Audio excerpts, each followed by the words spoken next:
Hi, my name is Marc Belaiche. I'm president of TorontoJobs.ca. Thanks for watching. In this short video, I share with you some thoughts as to what's happening in the jobs and recruiting industry as of today, Monday, January 18th, 2021. Well, the skills needed to thrive and survive in this new age are somewhat changing and have changed since the pandemic, with organizations looking for HR leaders who can help build employer competencies. So according to a recent report, 68% of HR practitioners claim that they'll be focusing on upskilling, 46% on prioritizing organizational redesign, and 44% on leadership. Well, Glassdoor has come out with their list of Canada's 10 best places to work for in 2021 based on their overall rating achieved in the past year. And the top winners were found to be Google with a 4.5 rating, Microsoft with a 4.4 rating, TC Energy at 4.4 as well as Apple at 4.4, including Bel Air Direct at 4.4. Sage was at 4.3. Lululemon and SAP round out the list. So thanks, congratulations to those companies. The average rating for employers on Glassdoor overall was found to be 3.5. The winners were chosen based on an awards algorithm determined based on the quantity, quality, and consistency of Glassdoor approved company reviews. Well, here's a list of 6 things that a career expert has come up with that will not get a job seeker an offer. Now, you may have your own to add to this list as well if you've been interviewing, but here are six items that will guarantee that somebody will not get an offer. Now, this isn't a be-all and end-all or whatever, obviously, but maybe you have some as well that you'd like to add. Feel free to add them in the comments as well, section below. I'm a motivated self-starter.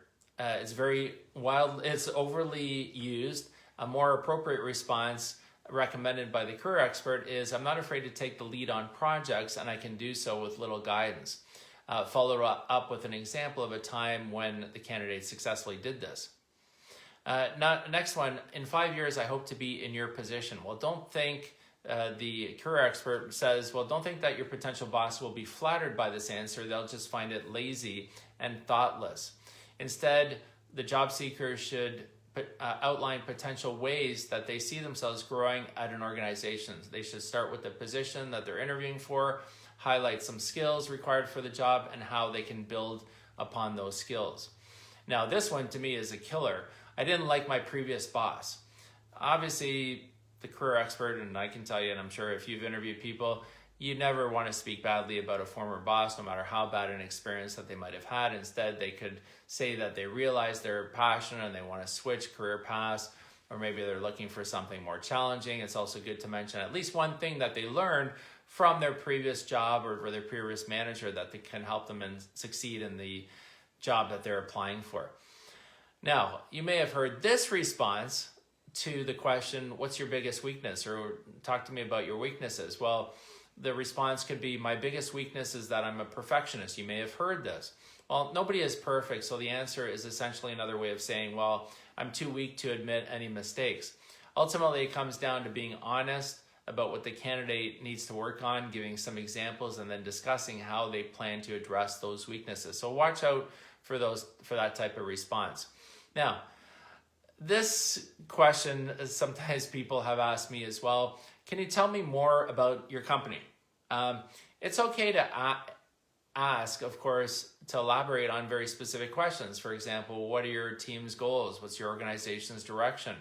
But going into the interview with little information about what the company is doing and will lead to a poor first impression as well. You probably have had somebody ask you that. Well, what does your company do exactly? Well, you should have done that research beforehand. And of course, the last one, what do your perks and benefits look like? This will not help a candidate get a job. I've had people ask me, what's the pay? Well, you should kind of leave that till, hey, let's make sure that this role is what it's all about. The first few interviews are meant to determine whether someone will be in the continuation in the running for a position. So topics involving perks and benefits are not really relevant if they don't make it past those first rounds anyways. Now, the trend of home-based positions is predicted to grow even bigger in 2021 as more employers increase their headcount and prepare for a recovery. But here are some of the fastest growing remote career categories that were put out. Marketing, certainly something that can work from home. Administrative, HR and recruiting, interesting. Accounting and finance, graphic designer, writing, mortgage and real estate, internet and e-commerce, and project management. So if you are hiring for these kind of positions, you want to be aware that maybe some of your competitors, some of the people that you're competing against will also offer people the ability to work from home for these as well. Now, exit interviews, if you have somebody who is looking to leave, they've given notice, they're resigning, some of the questions that you may want to ask. Questions about the individual. What motivated you to look for a new job? Did you feel that you received growth opportunities? Questions about the management and the team, the manager and the team. Did you feel you received the right support to help you succeed in the role?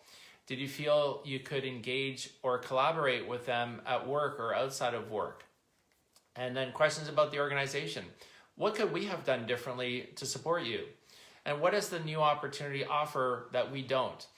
Exit interview questions are a great way of finding out if there's any issues that you may want to resolve so that you don't have other people leaving. But HR professionals or people doing the exit interview must be prepared to hear about concerns that touch on their company's overall culture. And it may be that you don't want to hear something that is being said, but if used wisely, feedback can help provide opportunities to build a better workplace moving forward. And I look at it that if you're in HR or recruitment, that you need to know these things that will help your organization. It's your obligation. Now, how to resolve conflicts between coworkers. Many can agree that if coworkers are at odds with each other, the team's manager should be the first person to offer a cool head in a hot mess. Sometimes that may not be enough. This is when HR will be called upon to step in as an external party and offer some mediation. There's a professor who suggested some steps for HR to de-escalate the situation. So determine when and where is a good place to discuss the issue calmly and openly. Calmly listen to the individuals and discuss with them the reasons for bringing up the issue. Make sure to gather all the facts and evidence through conversations with all those involved and any other relevant parties to fully understand the situation. And if necessary, include an additional party or additional people to help mediate the situation. Mediators must be prepared to go through the process for as long as it will take to reach a clear resolution as and when appropriate.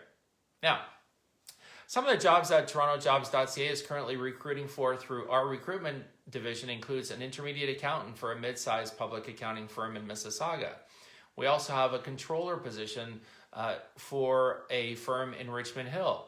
And we are also looking at TorontoJobs.ca for a social media assistant. It's open for students at TorontoJobs.ca. And we're also looking for a Node.js/React/JavaScript developer for a startup company in Markham, Ontario. So if you know somebody that might be interested in any of these roles, perhaps you have come across somebody that you're looking to try to help, feel free to have them connect with me through LinkedIn. They can also email their resume to resumes@TorontoJobs.ca or visit TorontoJobs.ca, hover over the recruitment division tab at the top and select recruitment openings. And from there, someone can apply directly online to those positions. Now, some of the top candidates that TorontoJobs.ca is representing includes an intermediate accountant in North York, a CPA graduate with 2+ years of experience in public accounting. We also have a call center supervisor in Brantford, Ontario with 10+ years of experience. And we also have a lawyer with 10+ years of experience in Toronto in various practice areas, including criminal law, health law, and securities law. So if you're interested in any of these candidates for your company, by all means, email us at sales@TorontoJobs.ca. Now, finally, to wrap things up, 3 things that you might want to do as a recruiter this week.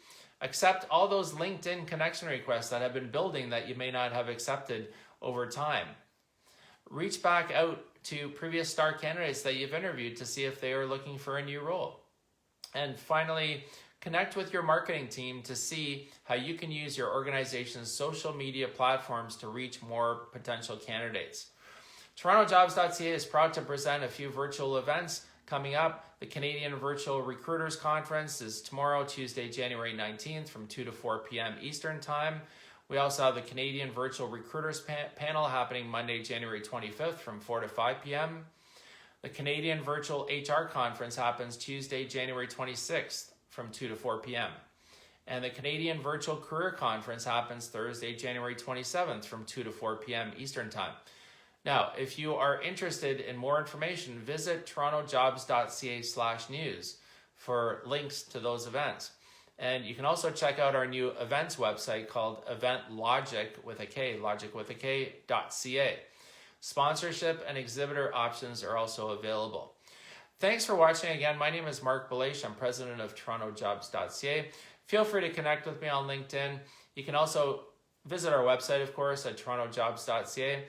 And if you're in need of any staff, we can certainly help you out. You can call us at 905-812-5627. You can text us anytime at 289-206-1651, or you can email us anytime at sales@TorontoJobs.ca. Thanks for watching. Have a great week ahead and stay safe.